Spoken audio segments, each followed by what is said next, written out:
آج ماہ رجب کی 25 تاریخ اتوار کے دن یہ وظیفہ پڑھتے ہی ایک دم اتنا پیسہ آئے گا کہ پہاڑ جیسی مشکلات بھی ختم ہو جاتی ہیں۔ بے شک آزما لو۔ بسم اللہ الرحمن الرحیم۔ آج ماہ رجب کی 25 تاریخ اتوار کے دن یہ خاص وظیفہ پڑھنے سے اچانک گھر کے حالات بدل جاتے ہیں۔ ایک دم سے اتنی دولت اور رزق آتا ہے کہ بندے کو خود بھی سمجھ نہیں آتی یہ ہو کیا رہا ہے۔ اگر آپ کی بھی کوئی ایسی خواہشات ہیں جو ابھی تک نامکمل ہیں، آپ نے در در کی ٹھوکریں کھا لی پھر بھی کوئی امید نظر نہیں آتی، تو آج ماہ رجب کی 25 تاریخ اتوار کے دن یہ وظیفہ پڑھ کر دیکھ لو۔ آج ہر انسان چاہتا ہے کہ اس کے پاس جلد از جلد پیسہ آ جائے، جلد وہ امیر ہو جائے، جلد اس کی جھولیاں بھر جائیں۔ تو دنیا جہاں کے تمام کام چھوڑ کر آج یہ وظیفہ بتائے گئے طریقے سے پڑھ کر ہاتھ اٹھا کر رب کریم سے مانگ لو۔ آپ مانگ مانگ کر تھک جاؤ گے، لیکن میرے اللہ کے خزانوں میں کمی نہیں آئے گی۔ رجب چونکہ رب کا مہینہ ہے جو کہ حرمت والا مہینہ ہے، رجب جو کہ کامیابی والا مہینہ ہے، اس بابرکت اور حرمت والے مہینے میں آپ رب کریم سے جو بھی مانگو گے مل جائے گا۔ آپ میں سے جو کوئی قرض کی دلدل میں پھنسا ہوا ہے، قرض سے نجات کے لیے پڑھ لے۔ آپ میں سے جو کوئی نوکری کی تلاش میں لوگوں کی منت سماجت کر رہا ہے، آپ نوکری کے لیے پڑھ لے۔ آپ میں سے جو کوئی پریشان حال ہے، جس کے گھر میں پریشانیاں مصیبتیں ختم ہونے کا نام نہیں لے رہی، وہ پریشانیاں اور مصیبتوں کے لیے پڑھ لے۔ آج آپ رب کریم کے سامنے جس حاجت جس مقصد کو لے کر بیٹھیں گے، ماہ رجب کی ان قبولیت کی گھڑیوں میں یہ وظیفہ پڑھتے ساتھ ہی حاجتیں غیب سے ضرور پوری ہو جائیں گی۔ ناظرین، یہ رجب کا مہینہ ہے، یہ قبولیت کی گھڑیاں ہیں۔ یہ وہ مہینہ ہے جس کی ہر گھڑی قبولیت کی ہے، ہر لمحہ رحمتیں برکتیں ہم پر بارش کی طرح برس رہی ہیں۔ اللہ پاک نے دنیا میں جو بھی چیز پیدا کی ہے اس کی کوئی نہ کوئی نشانی اور علامت ضرور رکھی ہے جس سے اس کی پہچان ہوتی ہے۔ اللہ پاک نے انسان کو اشرف المخلوقات پیدا کیا ہے۔ اللہ تعالیٰ نے انسان کو بڑی بڑی عظیم نعمتوں سے نوازا ہے۔ اللہ پاک نے انسان کے علاوہ دنیا میں کسی کو بھی اتنی نعمتیں عطا نہیں کی۔ ہم اللہ پاک کے اشرف المخلوقات ہونے کے ناطے نیک کام کرتے ہیں تو کبھی کبھی ہمارے ذہن میں یہ سوال بھی پیدا ہوتا ہے کہ ہم اللہ کی عبادت تو کرتے ہیں، صدقہ اور خیرات بھی کرتے ہیں، روزے رکھتے ہیں، عمرہ اور حج بھی کرتے ہیں، لیکن اللہ پاک ہم سے راضی ہوا ہے یا نہیں؟ تو آئیے ناظرین، صحیح روایات اور احادیث کی روشنی میں ہم اللہ کے راضی ہونے کی کچھ نشانیوں سے آپ کو آگاہ کرتے ہیں جن کو سن کے انسان مطمئن ہو سکتا ہے کہ اس کا رب اس انسان سے راضی ہے یا نہیں۔ نمبر 1، اللہ تعالیٰ کی اطاعت میں لطف۔ اللہ پاک نے ارشاد فرمایا، جب تم یہ پاؤ کہ میں اپنے بندے کو اپنی اطاعت و بندگی کے لیے آمادہ کر رہا ہوں اور اس کو گناہوں سے دور کر رہا ہوں تو یہی میری اس سے خوش اور راضی ہونے کی نشانی ہے۔ یعنی اللہ پاک کی کسی بندے سے راضی ہونے کی سب سے پہلی اور بڑی نشانی یہ ہے کہ بندے کو اللہ کی عبادت کرنے میں لطف آنا شروع ہو جاتا ہے اور گناہوں سے نفرت ہو جاتی ہے۔ نمبر 2، بندے کا اللہ کی رضا اور قدرت الہی پر راضی رہنا۔ حدیث مبارکہ ہے کہ اگر کوئی بندہ اپنے رب کی رضا پر خوش ہو، اللہ کے کیے گئے فیصلوں پر راضی ہو جائے، بندہ خوشی اور غم کے موقع پر کسی بھی قسم کی شکایات اپنی زبان پر نہ لائے، تو یہ سب اس بات کی دلیل ہے کہ اللہ تعالیٰ اپنے اس بندے سے خوش ہے۔ حضرت مولا علی نے فرمایا کہ اللہ پاک کی اپنے بندے پر خوش ہونے کی علامت یہ ہے کہ وہ اللہ تعالیٰ کے ہر فیصلے پر راضی ہو جائے، چاہے وہ فیصلے اس بندے کے فائدے کے ہوں یا نقصان کے۔ نمبر 3، مساکین سے محبت۔ ایک روایت میں ہے کہ ایک بار حضرت موسیٰ کلیم اللہ علیہ السلام نے رب تعالیٰ کی بارگاہ میں عرض کیا، اے پروردگار، اپنے بندے سے تیرے خوش رہنے کی نشانی کیا ہے؟ اللہ پاک نے حضرت موسیٰ علیہ السلام پر وحی نازل فرمائی، اے موسیٰ، جب تم اپنے دل میں مساکین کی محبت پر ظالمین سے نفرت کو محسوس کرو تو سمجھ لینا کہ میں راضی ہوں۔ نمبر 4، اللہ کی خوشی پیاری یا بندوں کی۔ اس دنیا میں ایسے لوگ اپنے آپ کو پکا اور سچا مومن مانتے ہیں جو زندگی میں لوگوں کی رضا کو اپنے رب کی خوشی اور رضا پر ترجیح دیتے ہیں۔ ایسے لوگوں کو یہ بات ذہن نشین کر لینی چاہیے کہ اپنے آپ پر غرور کرنا کہ میں سچا اور پکا مومن ہوں، یہ بات ان کے ایمان کو کمزور کر دیتی ہے۔ اللہ پاک بھی ایسے بندے پر ناراض ہو جاتا ہے جس کی وجہ سے یہ بندہ اپنے رب کی رحمتوں سے دور ہو جاتا ہے۔ انسان کے نقطہ پر توجہ دلانے کے لیے بے شمار روایات ہیں۔ حضرت امام صادق سے اس معاملے میں بہترین روایات کچھ اس طرح سے ہے، تم کسی کو خوش کرنے کی خاطر اپنے رب کے غضب کو مشتعل نہ کر دینا اور اس سے دوری اختیار کر کے تم کسی کی قربت تلاش کرنے کی کوشش مت کرنا۔ اس کے بارے میں خود نبی محترم حضرت محمد صلی اللہ علیہ وآلہ وسلم نے فرمایا، جو اپنے رب کو راضی کر کے دنیا دار کی خوشی کا طلبگار ہو تو رب کائنات اسی دنیا کو اس پر مسلط کر دیتا ہے۔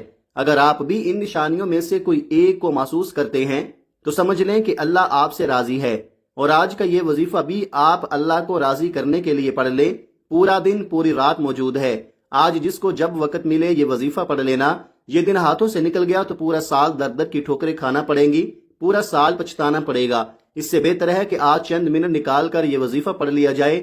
اگر آپ چاہتے ہیں کہ آج آپ کی تقدیر کے فیصلے ہو جائیں، آپ پر رب کعبہ کی رحمتیں برکتیں برس پڑیں، آپ جس چیز میں ہاتھ ڈالیں وہ سونا ہو جائے، تو آج یہ وظیفہ پڑھنے سے آپ کو وہ سب کچھ مل جائے گا جو آپ مانگو گے۔ آج ایک ایسا خاص وظیفہ آپ کے حوالے کرنے جا رہا ہوں جسے پڑھنے کے بعد آپ کا نصیب بدل جاتا ہے، آپ کے نصیب میں لکھی رکاوٹیں بندشیں ختم ہو جاتی ہیں۔ دوستو، آج ماہ رجب کی 25 تاریخ قبولیت کی گھڑیاں موجود ہیں۔ بد نصیب ہے وہ شخص جس نے رجب کی ان خاص قبولیت کی گھڑیوں میں اپنی حاجات کو پورا نہ کروایا۔ ایک وہ وظیفہ ہے جو آپ پڑھتے ہیں اور اس کی قبولیت کب ہو پتہ نہیں۔ ایک وہ وقت ہے جو قبولیت کا ہوتا ہے جب قبولیت کے وقت میں کوئی وظیفہ کسی بھی مقصد کے لیے پڑھ لیا جاتا ہے، وہ وہیں بیٹھے قبول ہو جاتا ہے۔ جو بندہ رجب کی ان خاص قبولیت کی گھڑیوں میں یہ وظیفہ پڑھ لے گا، شام ہونے سے پہلے ہر مقصد، ہر دعا، ہر پریشانی کا حل ہو جائے گا۔ یہ وظیفہ آپ کی حاجات کو پورا کرانے کے لیے، دعاؤں کی قبولیت کے لیے ہے، رکاوٹوں بندشوں کے خاتمے کے لیے ہے۔ جس بندے کی خواہشات، غربت، تنگ دستی سالوں سے ختم نہیں ہو رہی، وہ آج یہ وظیفہ پڑھ لے۔ آپ کو قبولیت کی گھڑیاں بھی خود بتا رہا ہوں۔ آج رب العالمین کی ذات جس بندے سے راضی ہو جائے گی تو شام ہونے سے پہلے کامیابی اس کا مقدر ہو جائے گی۔ لوگ کھلی آنکھوں سے آپ کی کامیابی کے معجزات دیکھیں گے۔ تو آئیے ناظرین، وقت کی نزاکت کو مد نظر رکھتے ہوئے آج کے اس بابرکت عمل کی طرف چلتے ہیں۔ لیکن اس سے پہلے آپ سے گزارش ہے کہ اگر آپ اس چینل پر نئے ہیں اور آپ نے ابھی تک اس چینل کو سبسکرائب نہیں کیا تو خدارا اس چینل کو ابھی سبسکرائب کر لیں، کیونکہ ایسے بہت سے وظائف، بہت سے اعمال آپ کے حوالے ڈیلی بیسس پر کرتا رہوں گا۔ اب عمل کیا ہے؟ آج 25 رجب اتوار کا پورا دن، پوری رات میں آپ کو جب جہاں جیسے وقت مل جائے، باوضو مصلی پر بیٹھ کر سب سے پہلے نبی کریم صلی اللہ علیہ وآلہ وسلم کی ذات مبارکہ پر 3 بار درود پاک پڑھنا ہے۔ درود پاک آپ کوئی سا بھی پڑھ سکتے ہیں۔ آپ مختصر اور آسان سا درود صلی اللہ علی محمد پڑھ لیں، یا آپ صلی اللہ علیہ وآلہ وسلم پڑھ لیں، یا نماز والا درود ابراہیمی پڑھ لیں، کیونکہ درود ابراہیمی کی فضیلت و برکت سب سے زیادہ ہے۔ ایک بار ثواب کی نیت سے میرے ساتھ بھی پڑھیے گا۔ اللہم صلی علی محمد وعلی آل محمد کما صلیت علی ابراہیم وعلی آل ابراہیم انک حمید مجید۔ اللہم بارک علی محمد وعلی آل محمد کما بارکت علی ابراہیم وعلی آل ابراہیم انک حمید مجید۔ 3 بار درود پاک پڑھتے ساتھ ہی فوری طور پر آپ نے سب سے پہلے اپنے خاص مقصد، خاص حاجت کی نیت کرنی ہے۔ جس کا جو بھی مقصد ہے آپ اپنے الفاظ میں نیت کر سکتے ہیں۔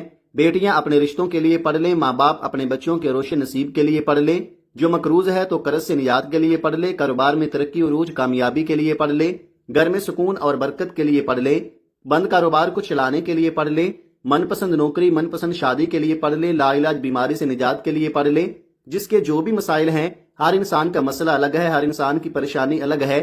آپ نے اپنے الفاظ میں نیت کرنی ہے، اور نیت کرنے کے بعد فوری طور پر ایک بار اعوذ باللہ من الشیطان الرجیم بسم اللہ الرحمن الرحیم پڑھ کر وظیفے کا آغاز کرنا ہے۔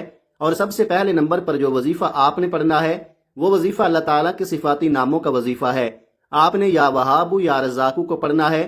یا وہابو یا رزاقو کو ملا کر پڑھیں گے تو 1 بار شمار ہوگا۔ آپ نے بڑے سکون کے ساتھ، دھیان کے ساتھ پڑھنا ہے۔ میں اور آپ سارا دن گناہ کرتے ہیں، اللہ تعالیٰ کی نافرمانیاں کرتے ہیں۔ جو کافر ہیں اللہ تعالیٰ تو ان کو بھی رزق اور مال و دولت عطا کرتا ہے، کیونکہ وہی تو دینے والا ہے، وہی وحدہ لا شریک ہے، وہ بے نیاز ہے۔ تو جب آپ اس سے مانگیں گے تو وہ کیسے آپ کو عطا نہیں کرے گا؟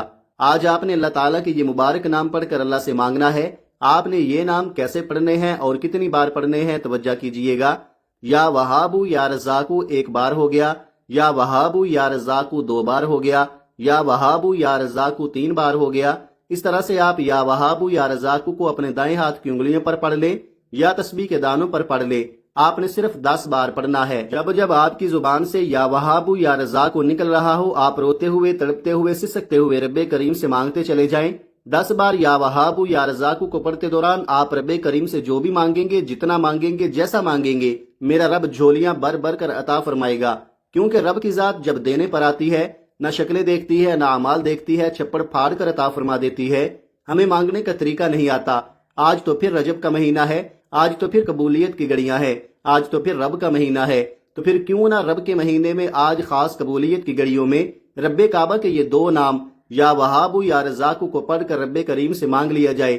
آپ نے جلد بازی نہیں کرنی، جتنی توجہ سے پڑھیں گے، جتنے آنکھوں میں آنسو لے کر پڑھیں گے، وظیفہ اتنا پر تاثیر ہوگا۔ جس پر برا وقت آتا ہے، جو پریشانی میں ہوتا ہے، آنکھوں میں آنسو بھی آ جاتے ہیں، اور اسے مانگنے کا طریقہ خود بخود آ جاتا ہے۔ آپ نے صرف 10 بار یا وہابو یا رزاقو کو پڑھ کر رب کریم سے مانگنا ہے، میرا رب بہتر نہیں بہترین سے نوازے گا، منہ سے نکلی ہر بات پوری ہو جائے گی۔ 10 بار یا وہابو یا رزاقو کو پڑھنے کے بعد دوسرے نمبر پر جو وظیفہ آپ نے پڑھنا ہے وہ وظیفہ قرآن سورت کا وظیفہ ہے۔ یہ ایک ایسی قرآن سورت ہے کہ جسے صرف ایک بار پڑھنے سے قرآن پاک کے 10 پاروں کا ثواب ملتا ہے اور 3 بار پڑھنے سے ایک مکمل قرآن مجید پڑھنے کا ثواب ملتا ہے۔ آپ نے دوسرے نمبر پر سورہ اخلاص پڑھنی ہے۔ ثواب کی نیت سے ایک بار میرے ساتھ سورہ اخلاص کی تلاوت سماعت فرما لیں۔ بسم اللہ الرحمن الرحیم، قل هو اللہ احد اللہ الصمد لم یلد ولم یولد ولم یکن لہ کفوا احد۔ آپ نے صرف 3 بار سورہ اخلاص پڑھنی ہے۔ سورہ اخلاص رب کی وحدانیت کو بیان کرتی ہے اور جب رجب کے مہینے میں خاص قبولیت کی گھڑیوں میں سورہ اخلاص کو پڑھا جاتا ہے پھر مانگنے والے کو مانگنا نہیں پڑتا، رزق خود چل کر آپ کے پاس آتا ہے۔ 3 بار سورہ اخلاص پڑھتے ہی آپ نے آخری وظیفہ کون سا پڑھنا ہے؟ آپ نے آخری اور تیسرے نمبر پر استغفر اللہ کو پڑھنا ہے۔ یہ عمل کی شرط ہے کیونکہ بعض اوقات انسان کے گناہوں کی پکڑ کی وجہ سے نہ وظیفوں کا فائدہ ہوتا ہے نہ دعائیں قبول ہوتی ہیں۔ آپ نے استغفر اللہ پڑھ کر کبیرہ صغیرہ گناہوں کی سچی توبہ کرنی ہے۔ اس کے لیے آپ نے استغفر اللہ کو کتنی بار پڑھنا ہے توجہ کیجئے گا۔ استغفر اللہ 1 بار ہو گیا، استغفر اللہ 2 بار ہو گیا، استغفر اللہ 3 بار ہو گیا۔ اس طرح سے آپ استغفر اللہ کو ہاتھوں کی انگلیوں پر پڑھ لیں، آپ تسبیح کے دانوں پر پڑھ لیں۔ آپ نے صرف 11 بار پڑھنا ہے۔ استغفر اللہ پڑھنے والا رب کو راضی کر لیتا ہے، استغفار پڑھنے والا کبیرہ صغیرہ گناہوں کی بخشش کروا لیتا ہے۔ جس کے گناہوں کی بخشش ہو جاتی ہے وہ جس چیز میں ہاتھ ڈالتا ہے وہ سونا ہو جاتی ہے۔ جن کی حاجت پوری نہیں ہوتی، جن کی دعا قبول نہیں ہوتی، جن کی سالوں سے رکاوٹیں بندشیں ختم نہیں ہو رہی، وہ آج ماہ رجب کی 25 تاریخ اتوار کے دن بتائے گئے طریقے اور ترتیب سے یہ وظیفہ پڑھ لیں۔ جب آپ یہ تینوں اعمال بتائے گئے طریقے اور ترتیب سے پڑھ لیں تو آخر میں پھر 3 بار درود پاک لازمی پڑھیے گا جو آپ نے عمل کے شروع میں پڑھا تھا۔ وظیفہ مکمل ہو چکا، اب رب سے انعامات لینے کا وقت ہے، اب رب راضی ہے۔ آپ صدا لگا کر جو بھی مانگیں گے ملتا جائے گا۔ محمد مصطفیٰ کے وسیلہ سے مانگیے گا۔ مانگتے وقت تصور میں یوں محسوس کیجئے آپ کی ہر حاجت پوری ہوگی۔ کوئی بھی عمل کرے تو خلوص نیت کے ساتھ کرے۔ عمل کرنے کے بعد اللہ تعالیٰ سے خلوص نیت کے ساتھ دعا مانگے اور خلوص نیت کے ساتھ مانگی گئی دعا اللہ کے ہاں ضرور قبول ہوتی ہے۔ اللہ پاک بڑا غفور الرحیم ہے، آپ کی ہر حاجت ہر جائز دعا کو قبول فرمائے گا اور اللہ آپ کو بہتر نہیں بہترین سے نوازے گا انشاءاللہ۔ دعا ہے کہ رب کریم میرا سنانا اور آپ کا سننا اپنی پاک بارگاہ الہی میں قبول و منظور فرمائے، جو مانگا مقدر فرمائے، جو نہیں مانگ سکے بن مانگے عطا فرمائے، آمین ثم آمین۔ ناظرین، اپنے رزق میں برکت اور وسعت کے لیے اللہ تعالیٰ کے 99 ناموں میں سے کوئی ایک نام کمنٹ میں ضرور لکھیں۔ جزاک اللہ خیرہ۔ اللہ تعالیٰ ہم سب کا ہم مناصر ہو، آمین۔ اپنا بہت سارا خیال رکھیے گا۔ ملتے ہیں کسی اگلی ویڈیو میں ایک نئے وظیفے کے ساتھ، تب تک کے لیے اللہ حافظ۔ السلام علیکم ورحمۃ اللہ وبرکاتہ۔